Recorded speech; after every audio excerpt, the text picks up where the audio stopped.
Juste un détail, je vous vois tous les invités dans l'émission. Des fois, c'est normal, des fois, c'est bizarre. Et quand tu es sorti 9 ans avec la personne que tu interviews, c'est très bizarre. Oui. Vous êtes sorti 9 ans avec quelqu'un ici? Ouais. Avec Virginie York? Non, Frédéric Becbédé. Sinon, vous aimez parler de votre vie privée? Le moins possible. Good! On enchaîne, ça c'est très, très bien. Première question, vous êtes la chef du Gaël ce mois-ci. Est-ce que vous Absolument. le lisez d'habitude? Honnêtement?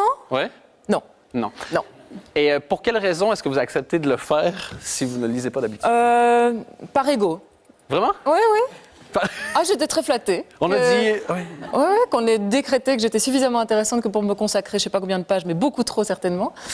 Et voilà. Sauf la couverture, par contre. C'est pas vous qu'on voit en couverture. S'il y en a qui... Oui, je suis assez blessée, d'ailleurs. Ouais. Ben, on vous voit, mais en petit.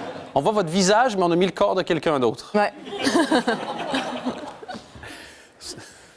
Qu'est-ce qu'il y a de plus intéressant dans le magazine ce mois-ci, à part le corps de la couverture? L'interview de Bouli Lanner, c'est très bien. C'est vous qui l'avez faite? Non, pas du tout. Vous avez fait quoi, en fait? Je me suis laissée interviewer par des charmantes personnes. Et puis, j'ai aussi ramené un petit reportage d'un voyage lointain que j'ai fait au Libéria. Parfait. Donc, voilà. Et donc, on disait tout à l'heure, vous avez fait beaucoup de choses en radio. Entre autres, à l'époque, vous avez été assez connu pour le Myriam Leroy n'aime pas, qui était sur Pure FM. Est-ce que vous êtes contente de l'avoir fait ou ça vous a donné l'image d'une bitch qui aime rien? Eh bien, j'irai les deux. Je suis contente de l'avoir fait, mais ça m'a donné l'image d'une bitch qui n'aime rien, alors que je suis plutôt bon public. À part pour les humoristes, je suis plutôt bon public. Bon, ben très bien. Donc, si regardons un extrait de Myriam Leroy n'aime pas à tout hasard, un comme ça, sans calculer. Je ne sais pas vous, mais moi, je déteste l'iPhone. Parlant de prix, je rappelle quand même que le 4G coûte environ 700 €. C'est à peu près autant qu'un PC portable de bonne qualité qui peut même téléphoner. Et oui, c'est fou la technologie. 700 balles. Et pourtant, du journaliste précaire à la styliste angulaire à mi-temps dans un centre de bronzage, ils l'ont tous, le fameux téléphone. Ceux-là même qui crient au scandale quand le pain augmente, mais qui ne voient aucun problème à dépenser un demi-salaire, voire tout un salaire pour passer leur coup de fil. Ces chroniques ont été publiées dans un livre sous forme de recueil, ce qui amène la question évidente. Qu'est-ce que vous avez comme téléphone aujourd'hui? Un iPhone. Qu'est-ce qui s'est passé entre-temps? Écoutez, moi, je passe ma vie à changer d'avis. Et quand je relis des interviews de moi d'il y a un an, je me dis, mais comment j'ai pu dire un truc aussi con? Donc voilà, j'évolue très vite. Je suis une personne en work in progress permanent. Et sinon, c'est une belle façon de dire, le dire, je change d'idée tout le temps, c'est j'évolue, c'est la façon... Absolument. Est-ce que vous êtes pour ou contre les tatouages? J'étais contre jusqu'à ce que j'en fasse un. Est-ce qu'on peut le voir? En plus, vous êtes fait carrément tatouer la main. Oui, je me suis dit, tant qu'à faire, autant avoir l'air d'un taulard, quoi. C'est pour intimider les invités? C'est pour avoir l'air rock, Dan. Vous savez bien, ça vous. Vous faites aussi donc l'émission Coupé au montage. On peut la voir sur la 3 les mercredis soirs. Et puis, c'est le samedi en fin de journée sur la première. Et on a pu voir dans le soir dernièrement que vous avez réussi à faire doubler l'audience de la case en radio. Ah ouais. C'est quoi le concept de l'émission? Eh bien, c'est une émission sur le doute. Parce que les émissions mettent d'habitude toujours en valeur les réussites des invités. Mais c'est chiant, en fait, la réussite. Et en plus, on n'apprend rien en réussissant. Donc, je me suis dit qu'une émission sur les ratages, ça pouvait être amusant. C'est quoi votre plus grand raté à vous? Mais ma vie n'est qu'une somme de ratés. Non, mais vraiment, parce que ça, c'est une belle pirouette, mais... Mais en fait, dans nos métiers, on passe nos vies à rater, à remettre des projets qui sont refusés, à tenter des trucs qui se prennent des bides, à se prendre des tôles tous les jours. Donc, je n'ai pas de plus grand ratage, vu que c'est une succession de ratages. Et dans cet océan de ratages, de temps en temps, il y a quelque chose qui émerge et qui réussit. Pour donner une idée à quoi l'émission ressemble, on a des images de l'introduction de chaque émission. Coupé au montage, c'est l'émission qui jette un œil sur le banc des réservistes, qui rend hommage au rang du fond de la classe et qui tire son chapeau à tous ceux qui savent perdre et se perdre avec panache. Parce qu'à vaincre sans péril, on triomphe sans gloire. Bon, en tout cas, si c'est ça, c'est ça qui sera le début de l'émission à chaque Absolument. fois, ce qui est dit là, ça va, moi je suis. C'est vrai, ça vous parle? Vraiment. Bah, ça me fait très plaisir. Pas savoir perdre, enfin voilà, il y a des choses... Ouais, on dirait que c'est calibré pour vous et en fait Ah, pas du tout, hein, tout le monde a droit à ça. Ah oui, tout le monde doit s'emparer de ça surtout. Se revoir faire de la télé, c'est une torture? Oui. Je sais que ce que vous détestez plus ou moins le plus au monde, c'est la paresse intellectuelle. Est-ce que vous en voyez beaucoup dans les médias aujourd'hui? Oui, mais je voudrais pas avoir l'air donneuse de leçons. Donc, on va dire parfois. Et donc, vous gardez ça pour vous? Ouais. C'est ce que vous avez appris avec les J'aime pas, de garder vos opinions pour vous? Oui.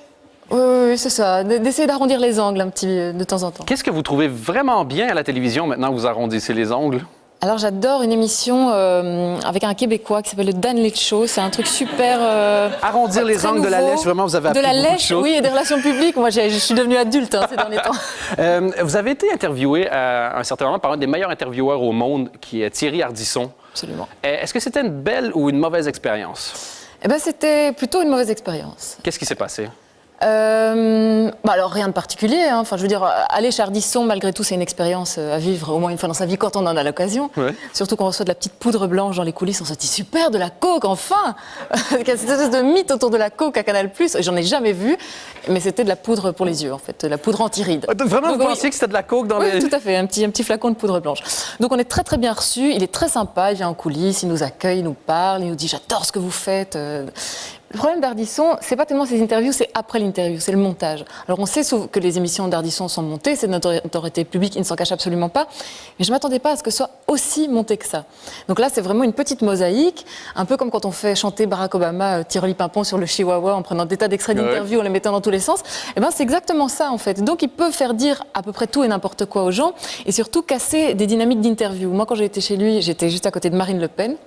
D'ailleurs, c'était très embarrassant de rencontrer Marine Le Pen, parce qu'avec mon éducation très polie, je lui ai dit bonjour, enchantée, parce que c'est sorti tout ça. Je me dis merde, putain, j'ai dit enchantée à Marine Le Pen. Et donc, pour se rattraper, vous faites vous êtes une conne, faites merde, ça va pas Non, non plus. j'ai rien dit. Oh, non, mais enfin, bref, j'ai complètement salopé mon entrée en matière. Et Marine Le Pen, à un moment donné, m'invective dans l'émission. Et moi, je sais très bien que dans ce genre d'émission, il faut avoir le dernier mot, sinon, voilà, c'est Passe pour un con. c'est toujours le dernier qui a parlé qui a raison. Et donc, je me suis arrangée pour avoir le dernier mot. Sauf que ça a été coupé au moment où elle me tacle et que le lendemain, article sur la presse belge, article sur le site de Jean-Marc Morandini, Myriam Leroy taclée par Marine Le Pen mouche une chroniqueuse. Et voilà. Donc ça a été vraiment, alors que je m'étais vraiment assurée d'avoir le dernier mot, c'était vraiment douloureux. J'étais vraiment très très fâchée. Heureusement, vous avez une vengeance aujourd'hui puisque vous avez pris possession du Gaël et ça, Marine Le Pen ne l'a pas encore fait. Donc voilà.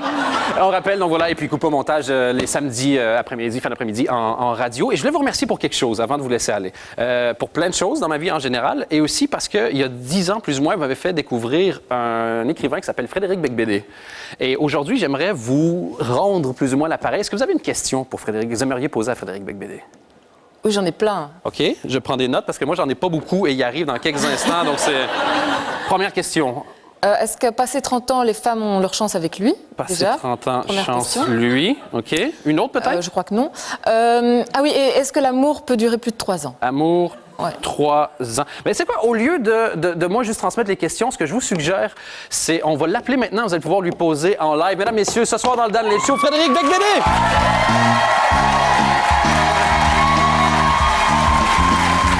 Merci beaucoup d'être là.